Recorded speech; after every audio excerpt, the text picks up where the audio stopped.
कॅनकेन sari draping मधला हा खूप महत्वाचा प्रकार आहे. आपण कॅनकेन स्कर्ट घातला की प्रत्येक प्लीटला आपण आयर्न केलेली एंटायर साडी आपण घातलेली आहे. हा पदरचा म्हणजे पदर आपण त्याच साडीचा रिफ्लेक्ट केलेला आहे. खूप सुंदर पद्धतीने साडी ड्रेप करता येतात केनकेन पॅटर्न मध्ये. ब्रायडल साडी ड्रेपिंग मध्ये हा केनकेनचा आपण पॅटर्न बघितला. बेसिकली अख्खी साडी आपण इथे ड्रेप केली आणि एक वेगळा दुपट्टा ऍड केला. तो सुद्धा मग हा फ्लेअरिंग इफेक्ट देण्यासाठी आपण त्याच्यात कॅनकेन ऍड केलेला आहे. कॅनकेन साडीचा हा तिसरा प्रकार आहे जिथे आपण स्कर्ट घातला आणि त्याच्यावरती दुसरी साडी आपण ड्रेप केलेली आहे. बेसिकली परकराऐवजी इथे स्कर्ट घातलाय हळू फिर येस आणि इथे प्लेट्स किंवा नीरा सगळं बॅक साईडला येतात आणि वॉटरफॉल सारख्या त्या फ्लोईंग राहतात.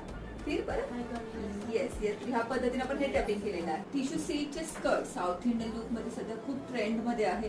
टिश्यू सिल्कचा स्कर्ट आणि वेगळी आपण त्याच्यावर ओढणी ऍड केलेली आहे. फुल स्लीवचे ब्लाउज आहे, ज्वेलरी आहे. एक्सक्लुझिव्ह रेंटलला नक्की भेट द्या.